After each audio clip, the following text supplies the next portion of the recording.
നമസ്കാരം. കേരളത്തിൽ മാത്രമല്ല ദേശീയ തലത്തിൽ പോലും ചർച്ചയായ വാർത്തയാണ് ശബരിമല സ്വർണ്ണക്കൊള്ള. കണ്ണിലെ കൃഷ്ണമണി പോലെ കാത്തുസൂക്ഷിക്കേണ്ട വിലമതിക്കാനാകാത്ത ക്ഷേത്ര സ്വത്തുക്കളാണ് അധികൃതരുടെ പിടിപ്പുകേട് കാരണം കൊള്ളക്കാർ കൊള്ളയടിച്ചു കൊണ്ടുപോയത്. ആ കൊള്ളയുടെ പങ്കുപറ്റിയ ചിലർ ഇപ്പോൾ ജയിലിലാണ്.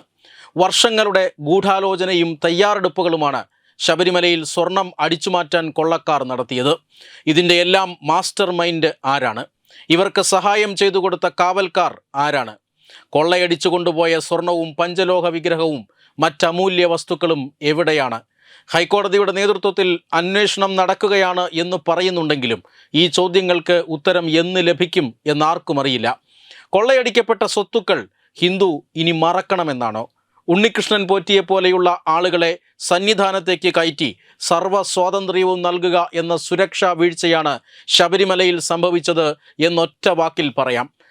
സ്വർണം പൊതിഞ്ഞ ക്ഷേത്രങ്ങൾ അത് ലോകത്തിൽ തന്നെ അപൂർവമാണ്. പഴുതടച്ച സുരക്ഷാ പ്രോട്ടോകോൾ ഉപയോഗിച്ചാണ് ഇത്തരം ക്ഷേത്രങ്ങളെ അധികൃതർ സംരക്ഷിക്കുന്നത്.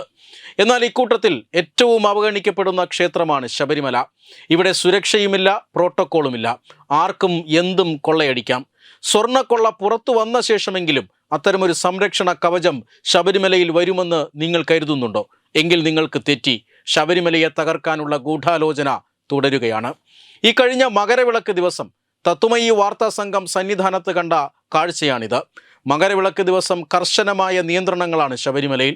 ഉച്ച മുതൽ ഭക്തരെ പ്രവേശിപ്പിക്കുന്നത് തടയും.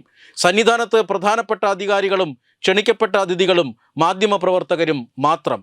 ഇത്തവണ അങ്ങാടിയിൽ തോറ്റതിന് അമ്മയോട് എന്ന നിലയിൽ മാധ്യമപ്രവർത്തകരെയും നിർത്തിയത് 18-ാം പടിക്ക് താഴെ.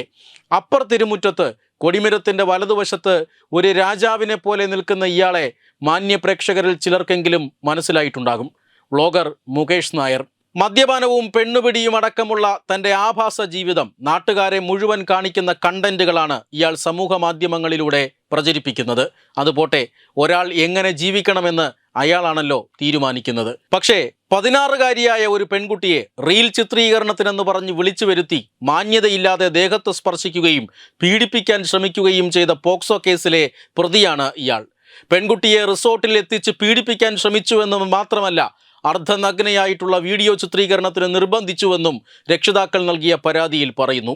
ശബരിമലയുടെ 7 അയലത്തടുപ്പിക്കാൻ പാടില്ലാത്ത ഈ പരമചെറ്റയായിരുന്നു മകരവിളക്ക് ദിവസം അപ്പർ തിരുമുറ്റത്തെ VIP. ഏതു പാസ് ഉപയോഗിച്ചാണ് ഈ അധമൻ അവിടെ കയറിപ്പറ്റിയത്? ആരാണ് ഇയാൾക്ക് വേണ്ടി ദേവസ്വം ബോർഡിൽ സ്വാധീനം ചെലുത്തിയത്?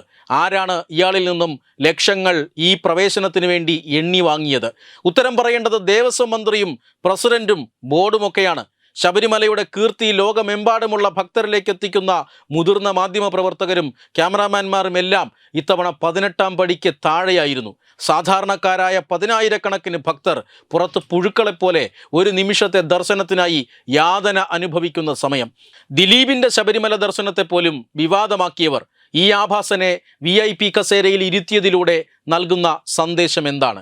പോക്സോ കേസിലെ പ്രതിക്ക് അതീവ സുരക്ഷാ മേഖലയിൽ പോലീസിനെ കൊണ്ട് എസ്കോർട്ട് കൊടുപ്പിക്കുന്നത് ആരാണ്?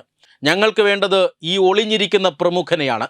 കേസിലെ പ്രതിക്ക് ശബരിമലയിൽ ദർശനം നടത്തിക്കൂടെ എന്ന് ചോദിക്കുന്നവരുണ്ടാകും. ഏത് കാട്ടാളനും ദർശനം നടത്താം. പക്ഷേ അവിടുത്തെ പ്രമുഖനായി അയാൾ മാറുന്നത് എങ്ങനെ? ലക്ഷക്കണക്കിന് ഭക്തരെ പുറത്തു നിർത്തി 2 ദിവസം മുമ്പ് വരെ മദ്യപിക്കുകയും മാംസാഹാരം കഴിക്കുകയും ചെയ്യുന്ന വീഡിയോകൾ സമൂഹ മാധ്യമങ്ങളിൽ പോസ്റ്റ് ചെയ്ത ശേഷം കെട്ടും കെട്ടി ശബരിമലയിലെത്തിയവനെ പരവതാനി വിരിച്ചു കയറ്റുന്നത് ശബരിമലയെ തകർക്കാനല്ലാതെ പിന്നെന്തിനാണ്? പൊറോട്ടയും ബീഫും തീറ്റിച്ച ശേഷം പണ്ട് രഹന ഫാത്തിമയെ മലകയറ്റിച്ച തലയും തന്ത്രവുമാണ് ഇതിന് പിന്നിലെന്നും നിസ്സംശയം പറയാം. ഇങ്ങനെയൊക്കെ ചെയ്യാൻ മിസ്റ്റർ ദേവസ്വം ബോർഡ് പ്രസിഡന്റ് ആർക്ക് സ്ത്രീധനം കിട്ടിയതാണ് ശബരിമല? വ്ളോഗർമാർ ദുരുപയോഗം ചെയ്യുന്നു എന്ന കാരണം പറഞ്ഞാണ് തത്വമയി അടക്കമുള്ള ഡിജിറ്റൽ മാധ്യമങ്ങളെ നിങ്ങൾ കോടതി ഉത്തരവിൻ്റെ പേരിൽ പടിയടച്ച് പുറത്താക്കിയത്. മുകേഷ് നായർ എന്ന വ്ളോഗർ മകരവിളക്ക് ദിവസം സന്നിധാനത്തെ VIP ആകുന്നത് ഇതാദ്യമായിട്ടല്ല. കഴിഞ്ഞ വർഷവും ഞങ്ങൾ ഇയാളെ ഇതുപോലെ തന്നെ കണ്ടിരുന്നു. ഒരു കഥ കൂടി പറയാം. തിരുവനന്തപുരത്തെ ഫോർട്ട് സ്കൂളിൻ്റെ പ്രധാനാധ്യാപകനായിരുന്ന TS പ്രദീപ് കുമാറിനെ കഴിഞ്ഞ വർഷം വിദ്യാഭ്യാസ വകുപ്പിൻ്റെ നിർദ്ദേശത്തെ തുടർന്ന് മാനേജ്മെൻറ്റ് സസ്പെൻഡ് ചെയ്തിരുന്നു. എന്തിനാണെന്നറിയാമോ? പോക്സോ കേസ് പ്രതിയായ ഇതേ മുകേഷ് നായരെ സ്കൂൾ പ്രവേശനോത്സവത്തിൽ വിശിഷ്ടാതിഥിയായി പങ്കെടുപ്പിച്ചതിനാണ്. സ്കൂൾ കുട്ടികൾക്ക് എല്ലാ വർഷവും സഹായങ്ങൾ നൽകുന്ന ഒരു സ്വകാര്യ ഏജൻസിയാണ് മുകേഷിനെ അതിഥിയായി ക്ഷണിച്ചത്. സത്യത്തിൽ സ്കൂൾ ഹെഡ് മാസ്റ്റർ ഇതറിഞ്ഞ കാര്യമല്ല. എന്നിട്ടും നടന്നത് ഗുരുതരമായ വീഴ്ചയാണെന്നും ഹെഡ് മാസ്റ്റർക്ക് ഇതിൻ്റെ ഉത്തരവാദിത്വത്തിൽ നിന്ന് ഒഴിഞ്ഞു മാറി നിൽക്കാൻ കഴിയില്ലെന്നുമാണ് വിദ്യാഭ്യാസ മന്ത്രിയുടെ നിർദ്ദേശപ്രകാരം ഡെപ്യൂട്ടി ഡയറക്ടർ ഓഫ് എഡ്യൂക്കേഷൻ നടത്തിയ അന്വേഷണത്തിനൊടുവിൽ സമർപ്പിച്ച റിപ്പോർട്ടിൽ പറയുന്നത്. സംസ്ഥാനത്തെ ഒരു വിദ്യാലയത്തിൽ പോലും കയറ്റാൻ കൊള്ളാത്ത ആഭാസനെ ശബരിമല എന്ന മഹാക്ഷേത്രത്തിൻ്റെ പ്രത്യേക സുരക്ഷാ മേഖലയിൽ കയറ്റി ഗുരുതരമായ ചട്ടലംഘനമാണ് നടത്തിയിരിക്കുന്നത്. ദേവസ്വം ബോർഡ് പ്രസിഡന്റോ വിജിലൻസോ ഇതൊന്നും അറിയുന്നില്ല എന്നാണോ? ഇത് കേവലം ചട്ടലംഘനം മാത്രമല്ല, മഹാക്ഷേത്രത്തെ കരിവാരിത്തേക്കലാണ്. കോടിക്കണക്കിന് അയ്യപ്പ ഭക്തരുടെ വികാരം വ്രണപ്പെടുത്തുന്ന പ്രവൃത്തിയാണ്. ഭഗവാനോടുള്ള അനാദരവാണ്. ഇതിന് അധികൃതർ മറുപടി പറഞ്ഞേ മതിയാകൂ. Web desk Tatwamayi news.